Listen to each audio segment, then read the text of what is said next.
don't know. Whenever Tupac was murdered, it really was like Black Elvis. Like, we couldn't accept it. We were like, no, he went to Cuba because they was looking for him. Not likely, all right. But we never did that with Biggie. You notice that? Tupac and Biggie got shot within months of each other. And Tupac were like, no, he gonna come back one day.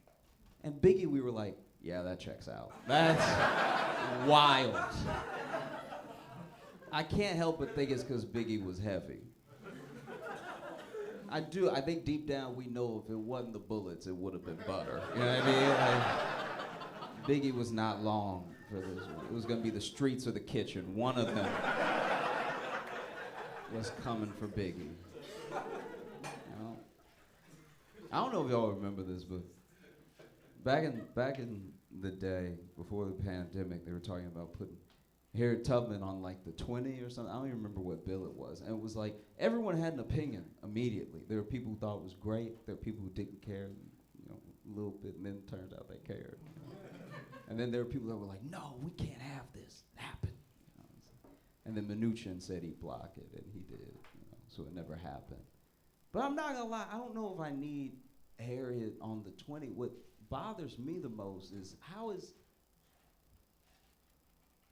has Harriet Tubman not had her own sneaker yet? Like, that seems, yeah, I mean, think about it. Who is more deserving of a sneaker deal throughout all the history of America than Harriet Tubman? Come on. If you don't know who Harriet Tubman is, she was the LeBron of escaped slaves, okay? She was putting up numbers. She got a lot of the people to freedom. Buckets. That would have been a motherfucker to be a slave owner while Harriet was around. You come outside, ain't nobody there. You're like,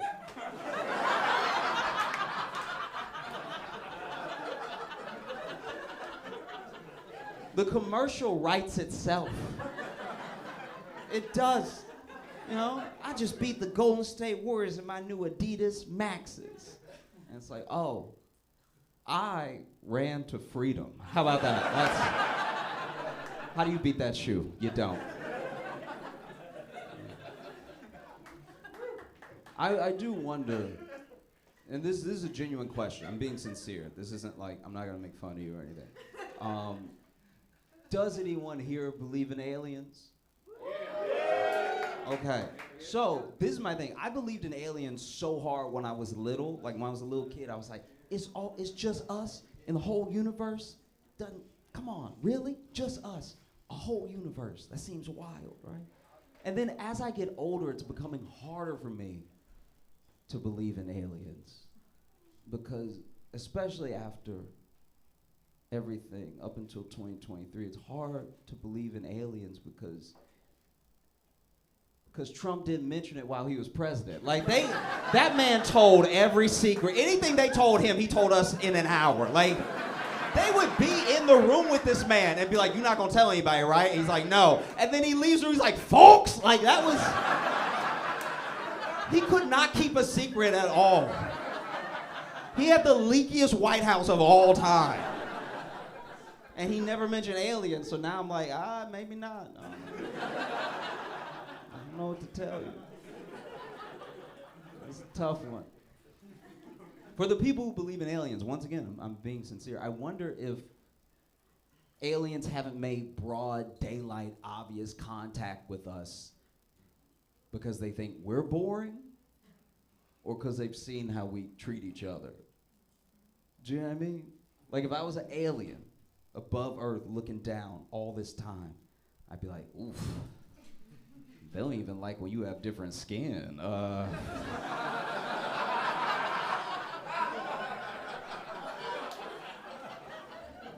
And I got 3 dicks, so they gonna kill me immediately, just out of jealousy if nothing else. God damn. Might as well stay up here where it's safe. Ooh.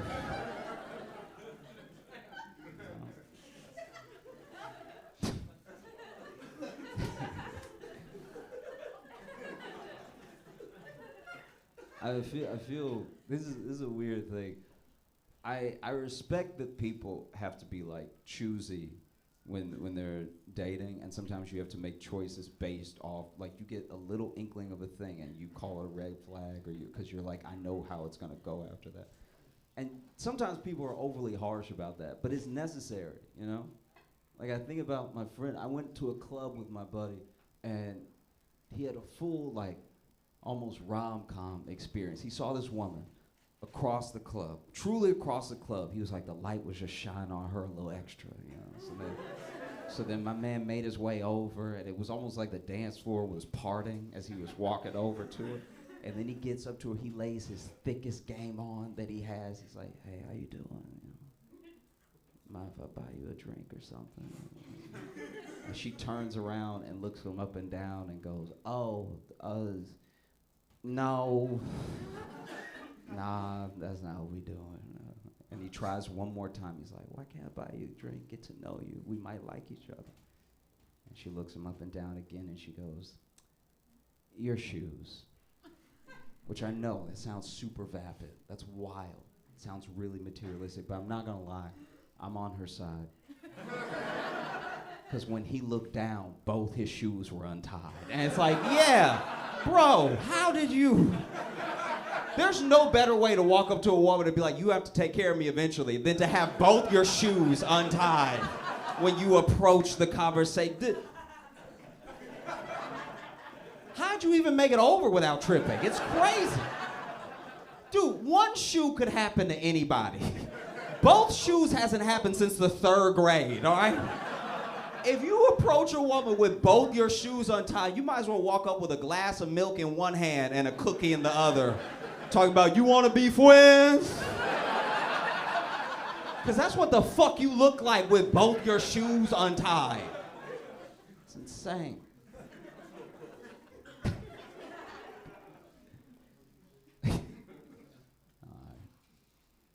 I was watching a movie this week. Have you heard of Downfall? Anybody? Okay.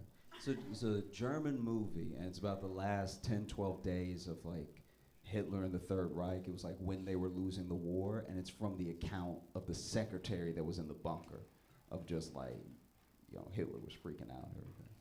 And it got me to thinking, like, how do you contend with the idea that there's a higher power while watching all of the horrible stuff that happened around the world in World War II? It's like the worst atrocities against humanity happen, but also there's supposed to be this higher power that's fully in control and everything. And people talk about if they could go back in time, they'd kill baby Hitler and stuff like that. I'm like, all right, yeah. But if I was God, I think I would have just given Hitler a real high voice. Ain't nobody following him then. If that dude rock up and be like, listen to me. There's something happening in the fatherland that must be stopped. I don't even think you let that dude work fast food. You'd be like, nah, that voice too annoying. He's like, listen to me about the Jews. It's like, no, we caught you. I'll be vulnerable for a second. I thought I had it all figured out, you know. I was sexting.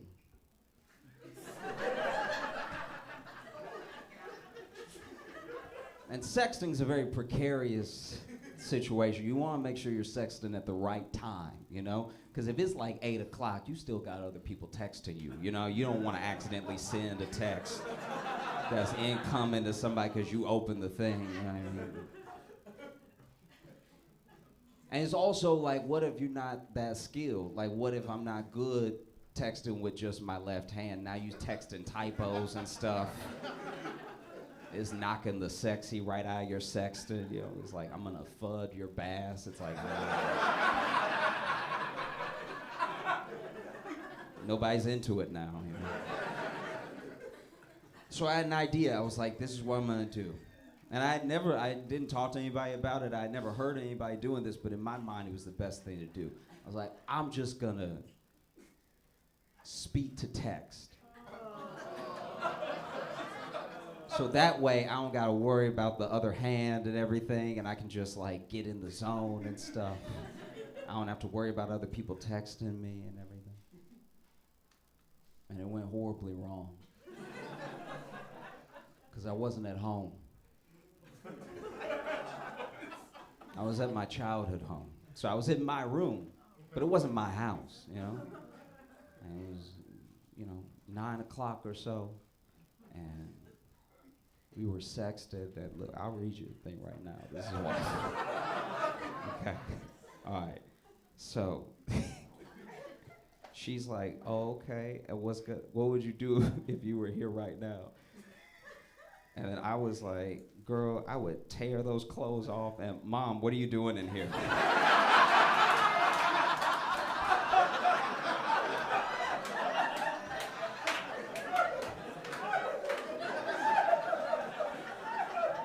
Mom, I had the door closed. You can't just open the door.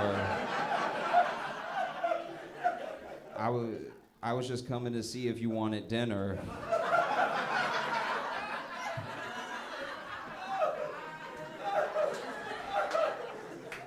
No, I'm okay. Mom, get out right now.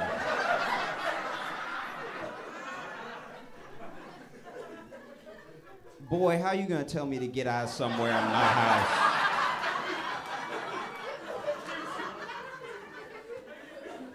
I'm sorry, Mom, please, can you please leave and close the door? You know we don't have closed doors in this house. Which is true, that's a very like black family thing of like you not closing the door in my house. What you up to in there? I was like, Mama, please leave, please, please leave. And she was like, all right, what's the big deal? I was like, nothing, Mom, just please, please get out of here.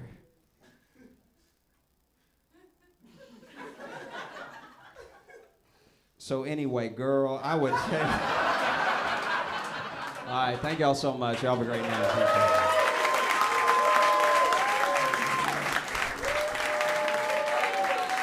Josh!